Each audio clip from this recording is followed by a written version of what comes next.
Assalamualaikum warahmatullahi wabarakatuh. Perkenalkan, nama saya Muhammad Faris. Saya berasal dari Kalimantan Barat, Kota Pontianak. Saya merupakan mahasiswa dari jurusan PGSD dengan nama kampus Universitas Bani Saleh dengan NIM 24031320555. Pada kesempatan kali ini saya akan membawakan materi pembelajaran yang berjudul gangguan perilaku atau tingkah laku pada anak. Setiap anak memiliki cara yang berbeda dalam mengekspresikan perasaan dan emosinya. Namun ada kalanya perilaku mereka menunjukkan pola yang menyimpang dan mengganggu lingkungan. Hal ini menjadi tanda adanya gangguan perilaku yang perlu kita pahami dan tangani dengan bijak. Dalam materi ini, kita akan mempelajari tentang pengertian gangguan perilaku, mengenai jenis-jenisnya agresif, tantrum, dan menarik diri, serta memahami penyebab, dampak, dan cara penanganannya. Baik, mari kita mulai membahas pembahasannya. Pengertian gangguan perilaku. Jadi di sini, apa itu pengertian gangguan perilaku? Gangguan perilaku adalah kondisi di mana anak menunjukkan pola perilaku yang menyimpang dari norma sosial dan tahap perkembangan usianya. Perilaku ini bersifat menetap, mengganggu kegiatan sehari-hari, dan dapat menimbulkan masalah di lingkungan rumah maupun sekolah.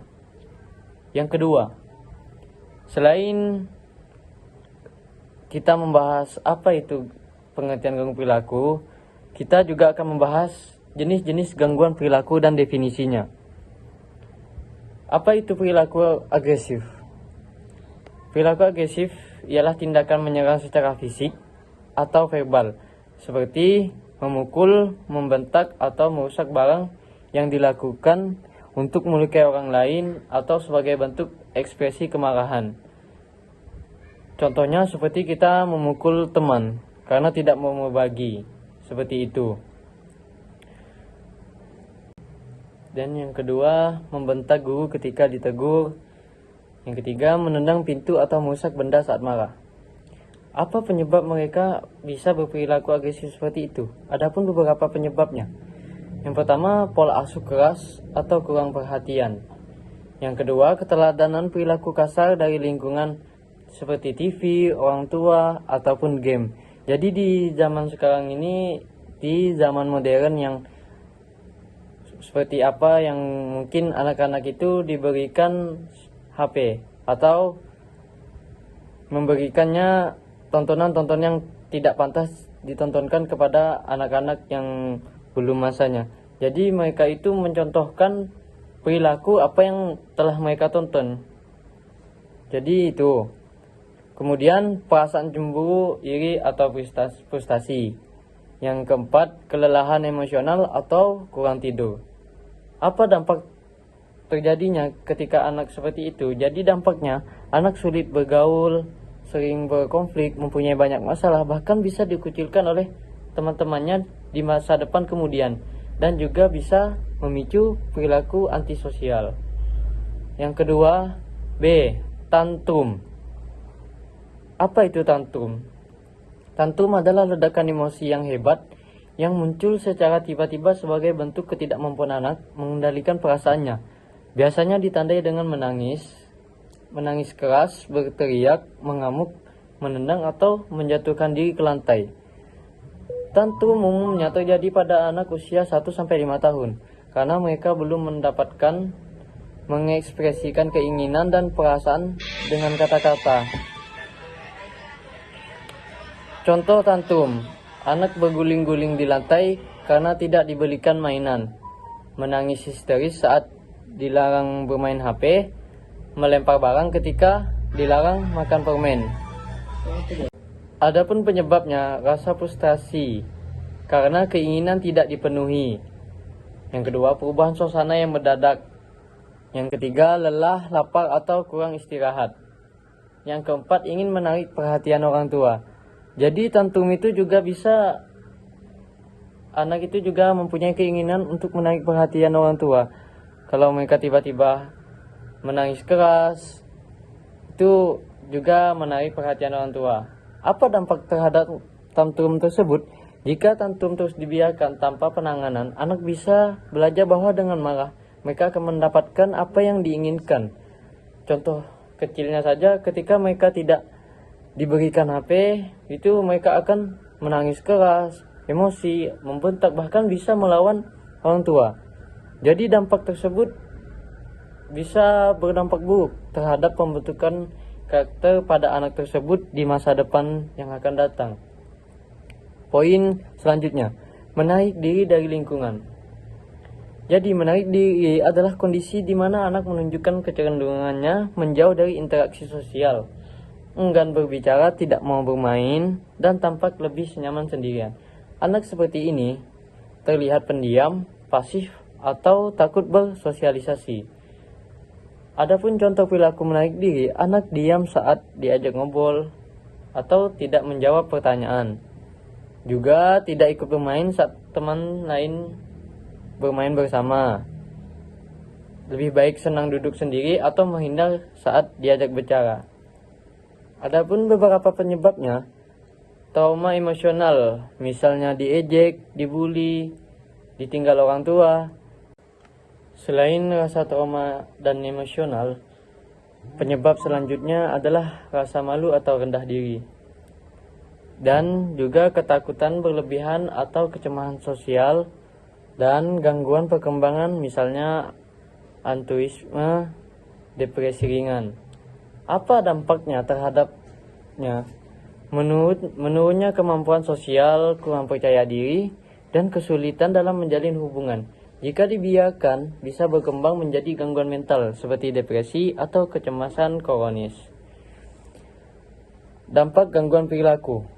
Dampak adalah akibat atau konsekuensi dari gangguan perilaku terhadap anak secara menyeluruh. Gangguan perilaku yang tidak ditangani dapat menghambat perkembangan anak baik secara akademik, sosial, maupun psikologis. Adapun beberapa dampaknya, yaitu mempunyai beberapa poin, yang diantaranya itu ada 5. Yang pertama, menurunnya prestasi belajar. Kedua, sulit menjalin hubungan sosial yang sehat. Yang ketiga, meningkatnya risiko dikucilkan, dibully, atau melakukan bullying. Yang keempat, muncul gangguan emosional seperti stres, depresi, dan kecemasan. Yang kelima, potensi masalah hukum atau dalam kurung pada kasus agresivitas berat. Yang keempat, jadi dalam pembahasan kali ini itu juga meliputi beberapa cara penanganan gangguan perilaku. Penanganan itu apa? Jadi penanganan adalah upaya atau strategi yang dilakukan untuk membantu anak mengatasi gangguan perilaku secara bertahap dan positif. Adapun langkah-langkah penanganannya itu mempunyai 6 poin. Yang pertama, langkah-langkah penanganannya yaitu yang pertama, pahami latar belakang perilaku anak. Tanyakan apa yang sedang dirasakan anak, bukan hanya memarahi perilakunya. Jadi kita bisa menanyakan anak tersebut mempunyai masalah apa, tanyakan bagaimana apa yang telah dirasakannya. Jadi bukan hanya memarahinya, boleh memarahinya, tetapi kita harus mempunyai cara yang halus untuk memarahinya. Jadi yang kedua, ciptakan lingkungan yang aman dan suportif. Anak butuh ruang untuk merasa diterima dan dimengerti. Yang ketiga, berikan contoh yang baik. Anak meniru orang tua dan guru, harus menjadi teladan dalam mengendalikan emosi. Yang keempat, tetapkan aturan dan konsekuensi secara konsisten, tanpa kekerasan. Beri pemahaman dan batasan yang jelas. Yang kelima, ajak anak untuk mengelola emosi. Gunakan metode seperti bernapas dalam, menggambar, atau berbicara. Yang keenam, konsultasi psikolog atau terapi anak jika perilaku berlangsung lama dan semakin parah. Jadi untuk terapi atau konsultasi ke psikolog itu jika perilaku anak tersebut berlangsung lama dan semakin parah. Jadi kesimpulannya, gangguan perilaku anak seperti agresif, tantrum, dan menarik diri bukan hanya masalah kenakalan biasa, melainkan bisa menjadi tanda bahwa anak yang sedang mengalami konflik batin, trauma, atau stres yang tidak terungkap. Orang tua, guru, dan lingkungan sekitar harus bekerja sama memberi perhatian, kasih sayang, dan pendekatan yang tepat. Dengan penanganan yang penuh pengertian dan kesabaran, anak-anak mengalami gangguan perilaku yang masih punya peluang besar untuk tumbuh menjadi pribadi yang sehat secara emosional. Jadi mungkin cukup pembahasan dari saya. Saya tidak bisa membuat penjelasan yang begitu detail, tapi saya membuatnya dengan semampu saya. Mungkin bisa bermanfaat bagi teman-teman. Jadi di video tadi, jika ada kesalahan maupun bahasa yang kurang baik didengar, saya mohon maaf sebesar-besarnya. Saya Muhammad Faris menyudahi video ini. Assalamualaikum warahmatullahi wabarakatuh.